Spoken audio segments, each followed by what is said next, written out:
Let's go, boys. Okay, hey guys. So, this is the first recording of our internal podcast.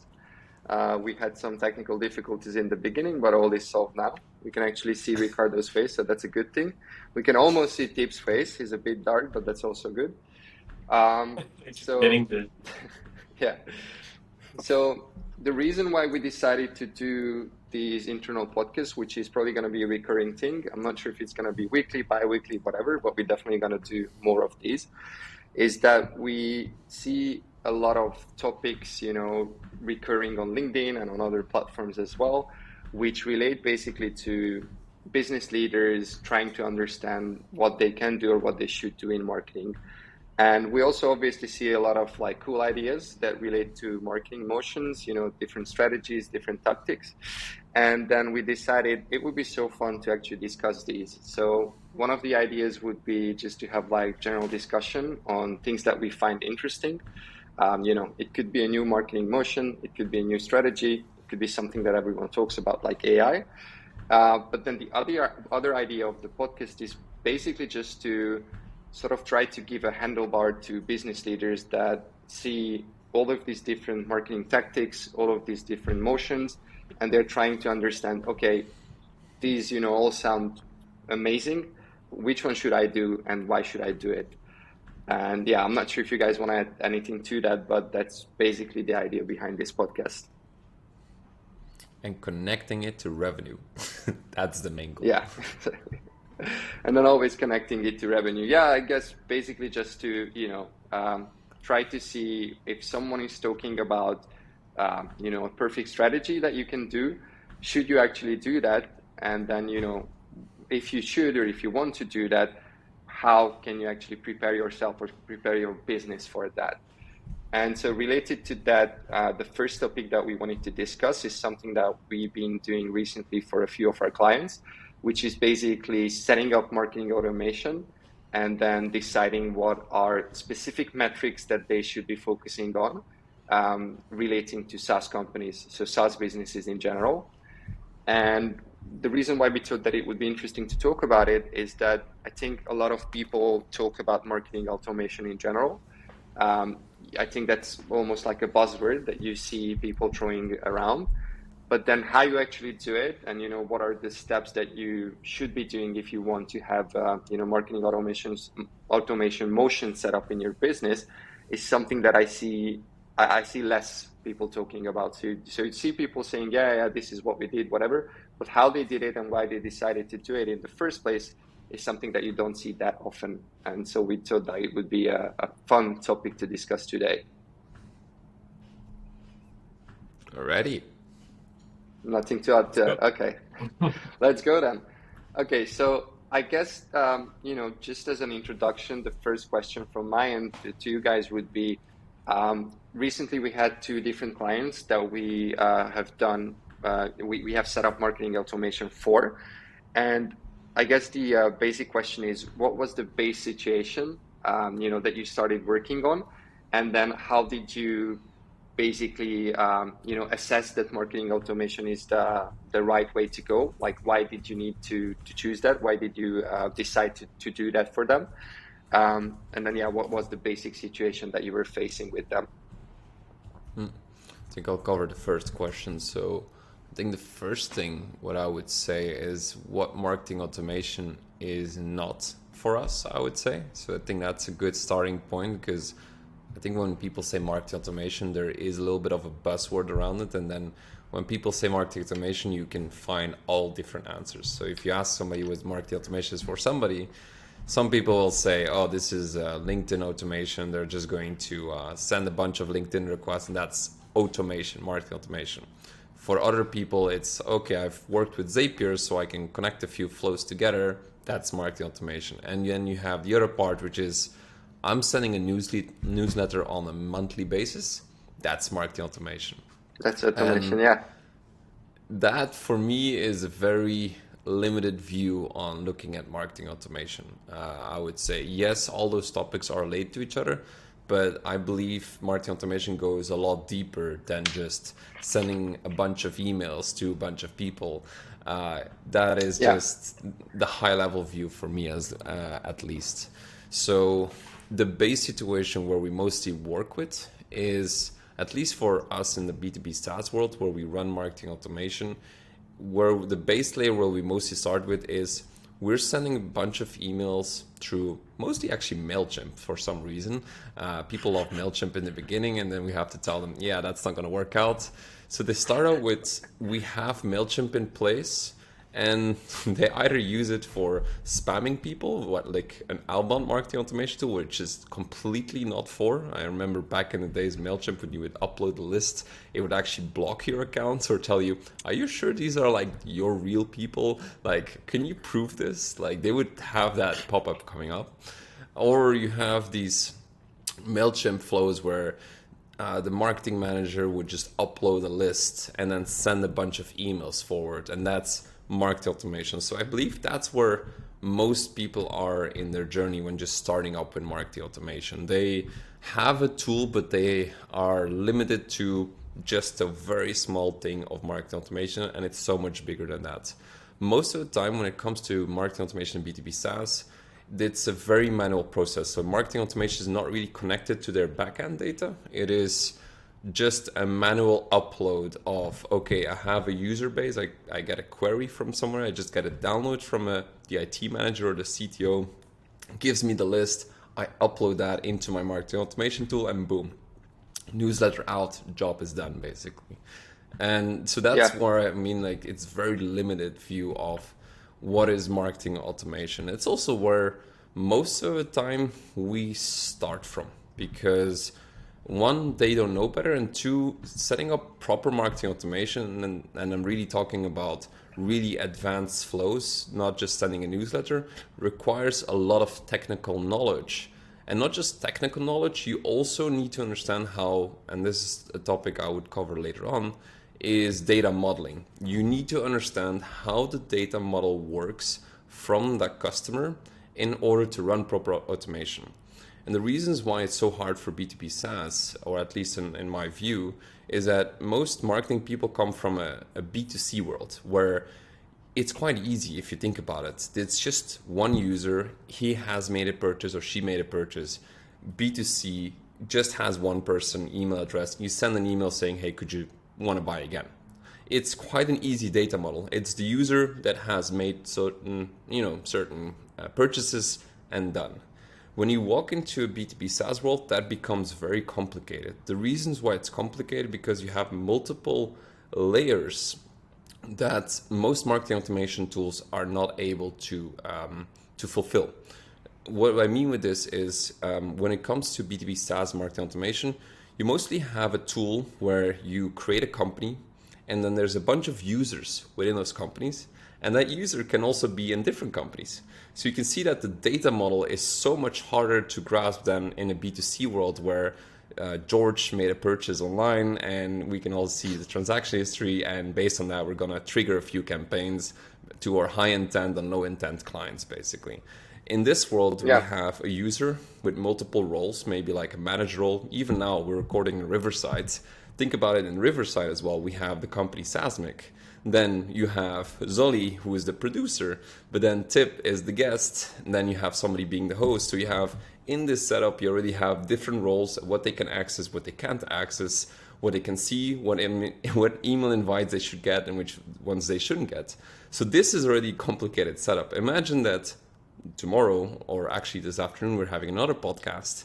I now get invited as a guest. So this person can be a guest in the next setup. So it becomes quite complicated to grasp, and that is something that most marketing automation tools cannot handle. That complexity of the data model where you have different users, companies, sometimes you even have above those companies groups of companies, and so it becomes a huge complicated mess.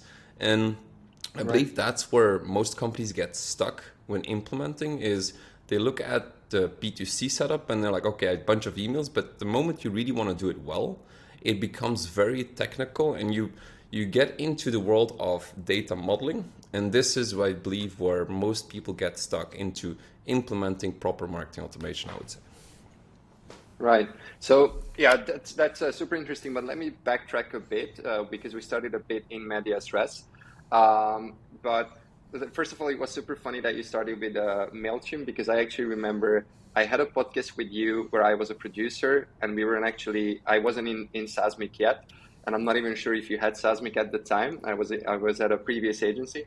And I just remembered that we sort of also talked about Mailchimp then, and you already had this, you were already explaining how a lot of people use it for outbound when it's not supposed to be used for that. And it's just funny that that came up again.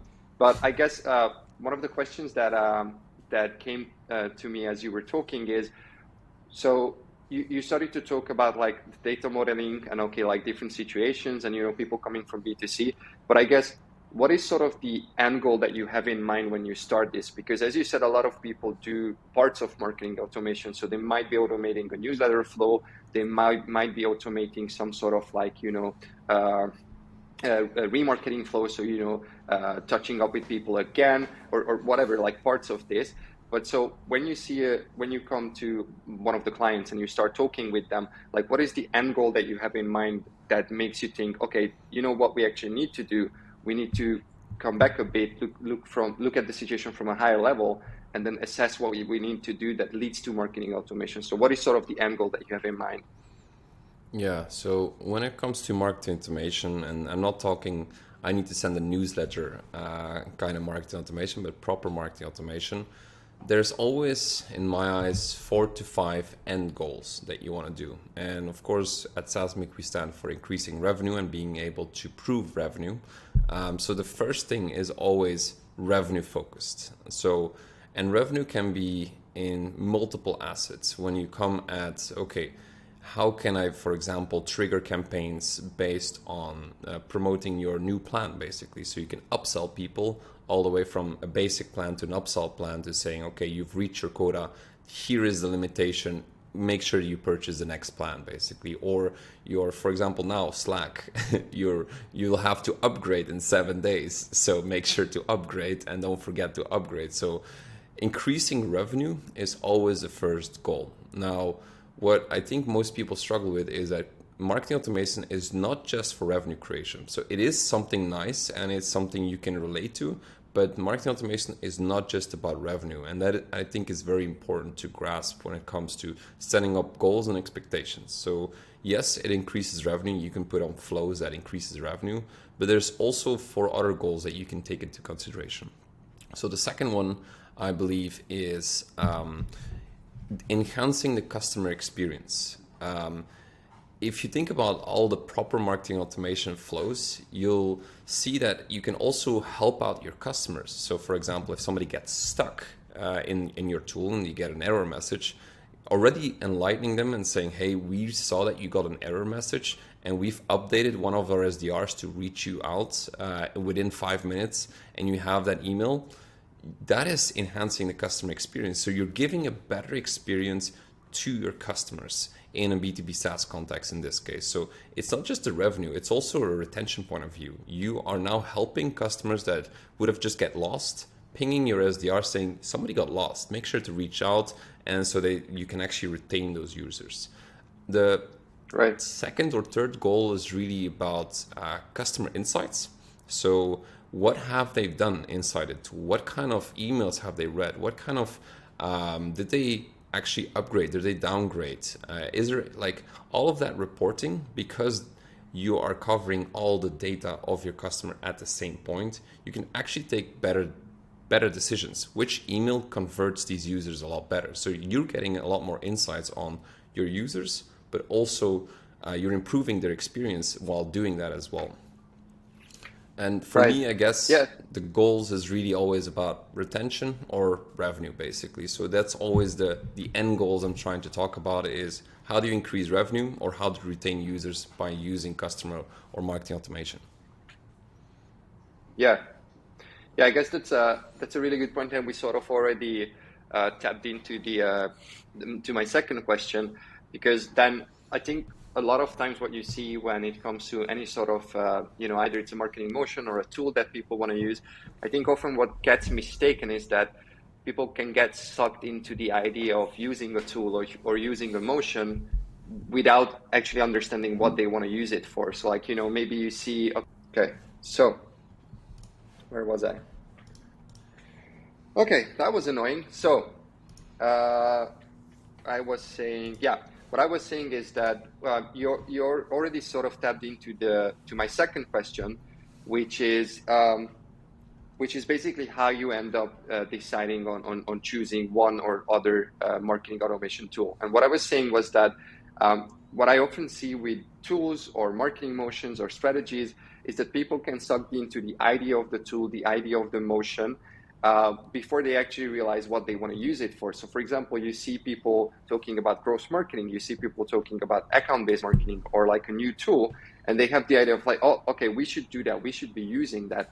But they don't actually have, the end goal in mind. So they are not sure like, okay, I want to be able to do this. I want to have this in my business. So what should I use then? And so you already sort of tapped into that because you were saying like, usually the two different aspects that you look at when it comes to marketing automation is either retention or revenue. So like, okay, how do I get better insights on the customers of my clients? How do I better understand the flow? Where are we dropping our clients? Where are we dropping? Where is churn happening basically in the flow? So my question is, how do you end up deciding what is the right tool for the job? And then how do you choose the tool for the specific outcome that you want to have? I think the first thing you have to look at is what is the business model that the company has. So if you are if you're a high ticket B2B SaaS company, so you are selling 100K, 250K deals, then you don't need a MailChimp, I would say. You need a proper CRM system to record every single detail of the customer and run ABM motions. So it's a high ticket B2B SaaS. If you're selling software at €7 per month, so you're at a high volume game, think about Asana, Riverside that we're in, you don't need a high ticket ABM kind of tool. So understanding your business model and understanding where you want to be in the future, I think is the first thing.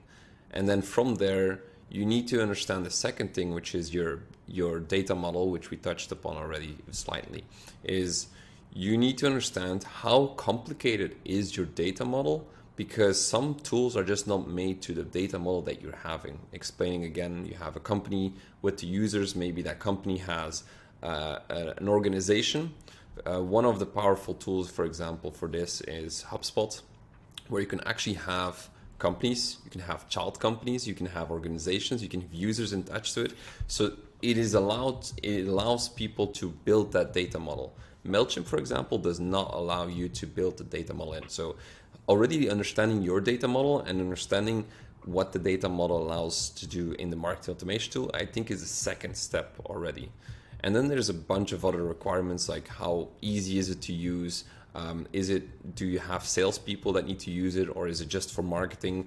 Do you want to push the data that you have in your marketing automation tool back to a certain tool? So sometimes a marketing automation tool can just live on its own, but then you want to send that back. Another criteria could be, do you want to send what is called transactional emails? For example, you've purchased something, you want to have all the data of that purchase sent through your marketing automation tool. So there's a bunch of criteria, but I think the high level one is, what's your business model? What's your data model that you want to implement? And who is going to be using that marketing automation tool? Is it just marketing, or is it also other departments? Right. So basically, before you start looking for the the different brands, and you start comparing them, and you're like, okay, this company can do this, but this one can do this. First, you sort of have to understand your own situation and understand, okay, what is it that I'm trying to get to? Like, what is the issue that I'm facing? And then, okay, let's see, how do I actually fix this? What are the tools or what are the motions that I have to do to actually get to the state that I want to get to? Yeah, and then you get, depending on how complex you want to make it, most companies use RFPs, so requests for proposals.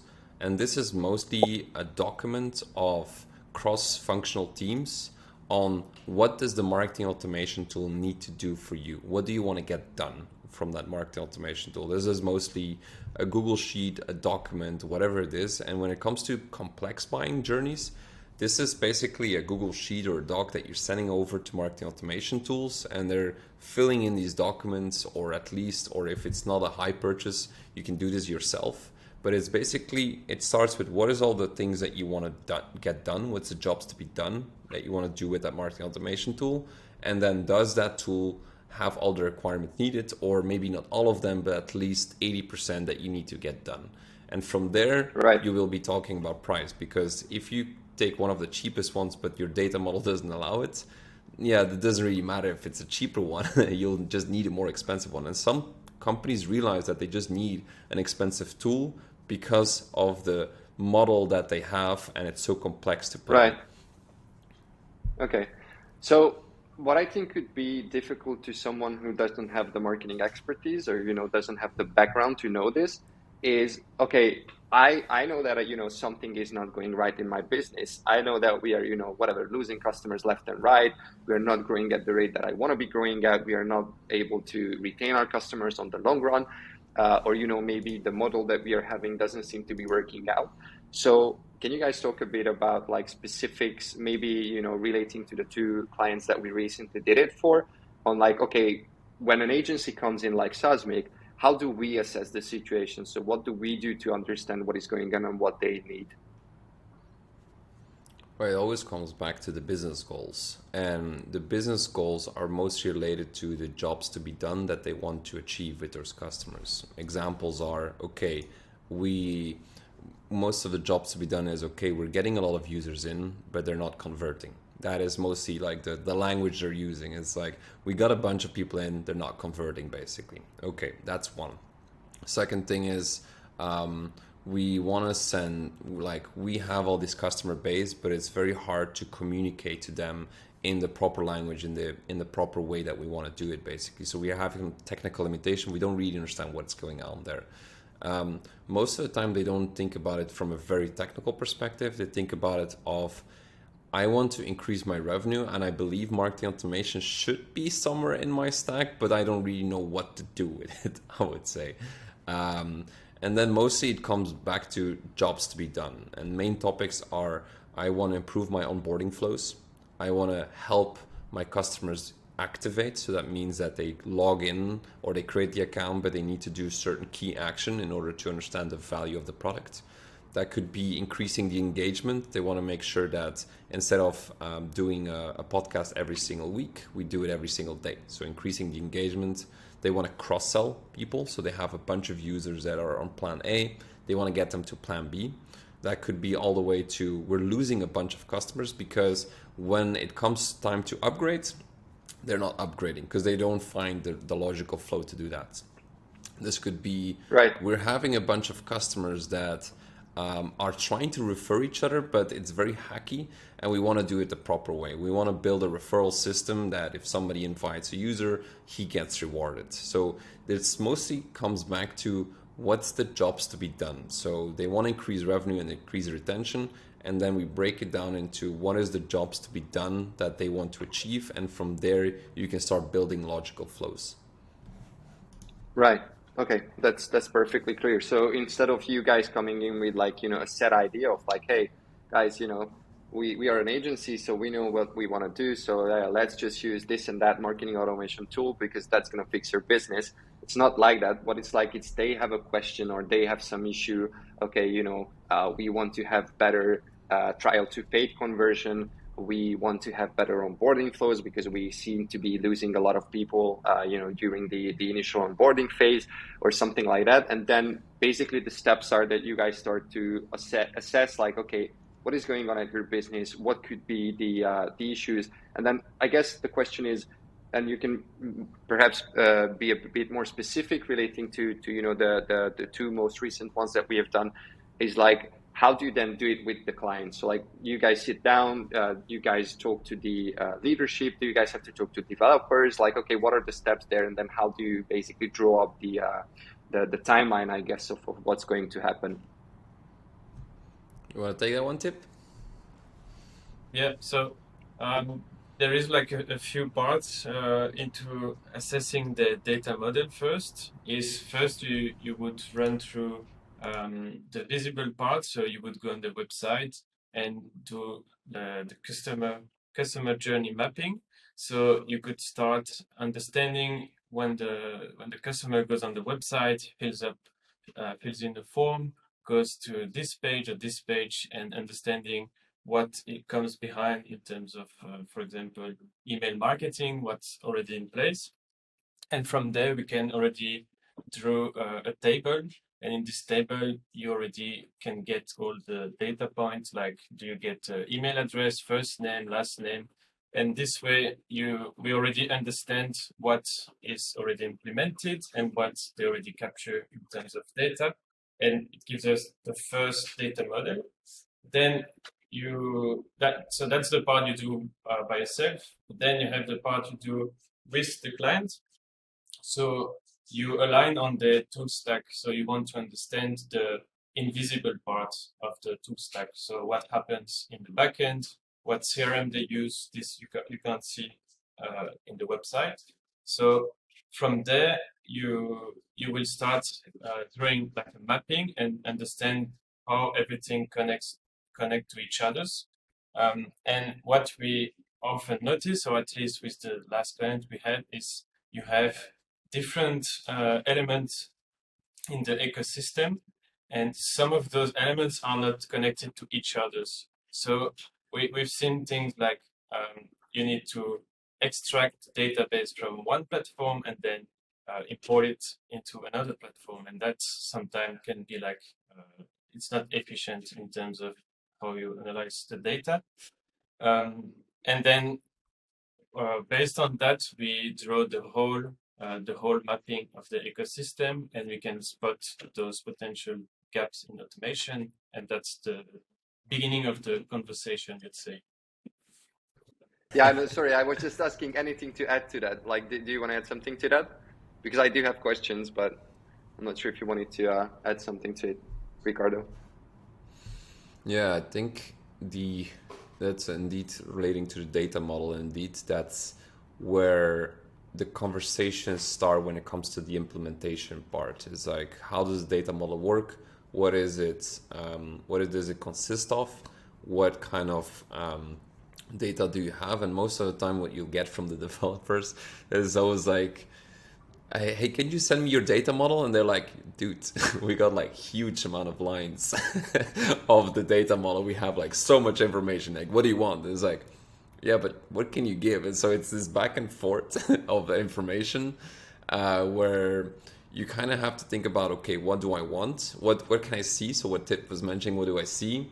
What do I really want inside? And then you go back and forth with the developer and saying, okay, do you have this? And not just do you have this, but how do you have this? And with how, I mean, is this field like stupid things like, is your language, is the field language NL, or is it Dutch, or is it NL small brackets? Because those things, small things, can fuck up your whole the whole data model. Even this morning, Right. I got the data in, it was perfect, but the language was on a company level, and the tool only works on a user level. Stupid stuff like that. And then you're like, oh man, that doesn't work. So now you have to go back to the drawing table and saying, okay, developer, I need it on this user level, not on a company level, the stupid language, because that can Right. ruin your whole marketing automation. And it's just a small thing, but it has a huge impact when it comes to scaling your marketing automation. Right. So I guess in the beginning there are a lot of like moving parts, and just to sort of understand each other and just to be able to speak each other's language, and I'm not thinking about like the actual language in the data model, but just to be able to like say, okay, what do you need? Well, I need data. Yeah, but we have a billion different information pieces. So what exactly are you looking for? So I guess from a client's point of view, one of the questions could be, how resource heavy is this from my side? So like how much do they have to invest their time into it? Like how many people do you have to talk to from our side? So like, when a company decides to do this and they want to get to a better result, or they want to, achieve something with marketing automation, is the initial phase really resource heavy from their side? Do they have to spend a lot of time talking to us, or how do we do that?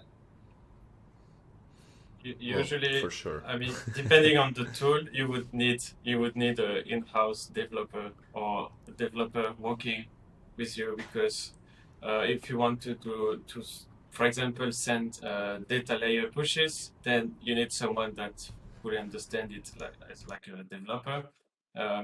So yeah, in some cases you need like professional developer to implement it. But I believe in cases like HubSpot, you don't need a developer to install that. Right. And then how do you guys get, so what do we do to get like the buy-in, the leadership buy-in? So like, what is it that we can sort of show them, like, okay, yeah, this is going to take a bit of time. This is going to take whatever, a couple of weeks, and we're going to have to be able to talk to your developers, and we're going to have to, have answers from them in a timely manner, because otherwise it's not going to happen.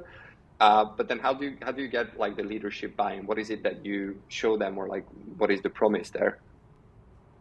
So think in the beginning, so even like a few weeks ago, I had to give a presentation to the leadership team explaining not just what marketing automation is, but like what's the vision, where do we want to go, and also where does it impact the business. That's, I think, the most important thing. And it's not just getting the buy-in from the CEO, but it's also mostly getting the buy-in from the CTO, because the CTO needs to give you the resources to help you out with your marketing automation, because they have mostly all the data and you want the data. So you'll need support from them as well. So it's not just about convincing him or the CEO, but it's also the other departments connected to it. So mostly we give a workshop around, okay, what is marketing automation, but also like, how does it impact all the stuff? And what you're trying to explain, and by that time, you're trying to give them like a very specific pain point. For example, you give them the before and after, just like you would see these ads, like when you lose weight, you have this first, like, okay, before he was 95 kilos, then he's like 80 and like abs and like the whole thing, a little bit the same thing. I think that's where your mapping that you draw in Miro, whatever, is super important, because you can easily highlight the gap into the communication between all the tools.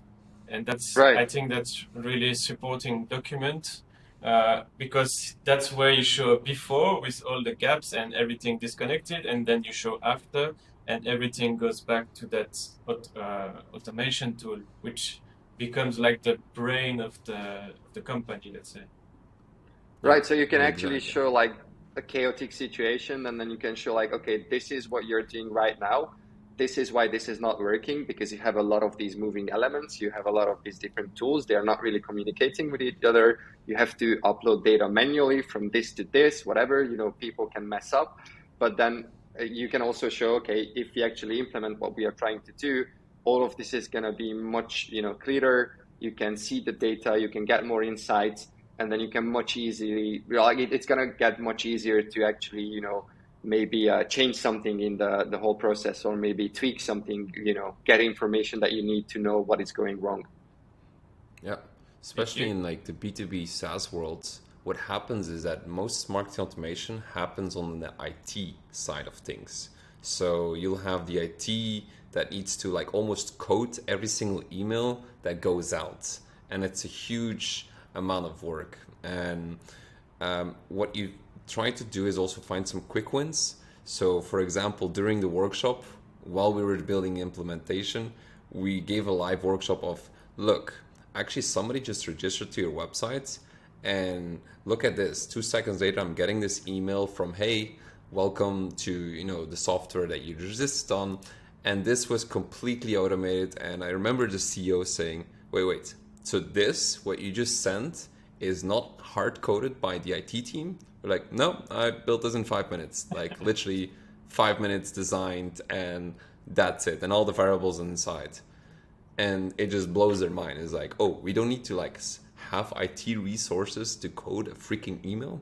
No, it's a drag and drop. Right. Like even any person from your team could actually come in and do this now. It's like, okay, we kind of start seeing. So it's not just that example, but giving multiple of those examples, like you were uploading stuff and writing queries in order to upload that in MailChimp and send the wrong information to the wrong users and doing that manual process. And now basically you just select the list, send an email, and that's it. Oh, Right. you, Yeah. so I think that's what Someone you need to lost find, his like job. the small gaps. And so somebody became efficient in their job. That's the difference. Yeah. Because if you want to adapt to how do you get the marketing automation implementation accepted, it's you can try to quantify it with time. Okay, this action, you don't have to do it anymore, so you will save 6 hours per week, for example. We didn't have to do that, but I mean it could come handy to kind of quantify in terms of time how much you save. Yeah, no, I think that's a major, that's a major add-on value, because basically what you're saying is, in the beginning, as I was saying, you may need the developers, the time of the developers to be able to understand, okay, what is going on. But basically the promise that you're giving to this business is that, hey, we might need to, steal a bit of time from your developers. But the good thing is the 10 hours that they're going to spend on this, or whatever, let's say 20 hours that they're going to spend on this, is actually going to, save you 400 hours in the future, because they don't have to, develop everything from scratch. So it's a bit similar to like developing a simple landing page from scratch. Someone can write it, obviously, someone can just create it, or you can just use like some of these no-code tools and, put it together in minutes. And then maybe it's not going to be able to do, or, maybe you can't do all of those tiny tweaks, but you don't necessarily need that. On the other hand, you win a lot of time. A lot of people in your company is going to be able to use it to change if something needs to be changed. So basically what you're saying, you need to put a bit of upfront time into this, but in the end result, not only are you going to have more insights and better insights, but also you're going to get much more efficient, and you can save a lot of your developers' time and all of that you're now spending on this.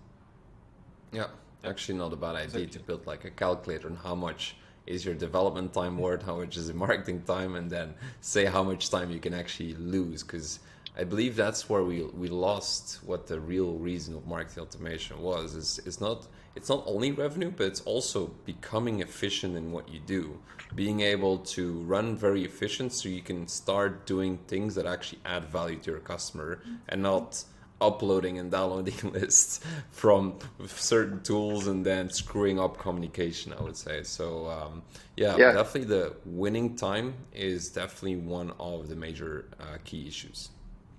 Right. Yeah, because I think so. As in the beginning, I was saying that, one of the things why we wanted to have this internal podcast and why we wanted to talk about these different subjects is that I think what you often see with leadership, when they want to, you would either have, still today, I think a lot of businesses would have marketing as like an arts and crafts department. So basically they are doing, nice looking ebooks or whatever, and they are not really doing any, long-term useful, revenue impactful things or motions. Or on the other hand, you can do a lot of these really complex motions with them, but maybe, as you're saying right now, you can simplify that a lot, and you can make it much more efficient with some of these tools. And I think often what you see is that a lot of businesses actually use these tools, or use, elements of these tools, but they're not really using it efficiently. So for example, as you said, a lot of people now use MailChimp, but they're using it to, for all the wrong reasons and in all the wrong ways. So part of marketing automation in that sense is basically just simplifying your whole process and just understanding, okay, what are all the elements that we can get rid of, and how can we make this whole process more efficient and, make it work for us? I think that's exactly what we're going for. I need to jump, by the way. I need to jump on a call. But if you want to, guys, chat forward, let me know. But thank you very much for setting this up. Let's see how we can move this forward as well. But I'll let you guys chat. We'll speak later. Truth. Yeah. See you, man. Bye. So I think we covered most of the business parts. So maybe let's just close this down with saying we're going to be Yeah. back with the actual parts that cover more of the in-depth, technical parts next time. And then I'm just going to stop the recording now, and we'll see you guys next time.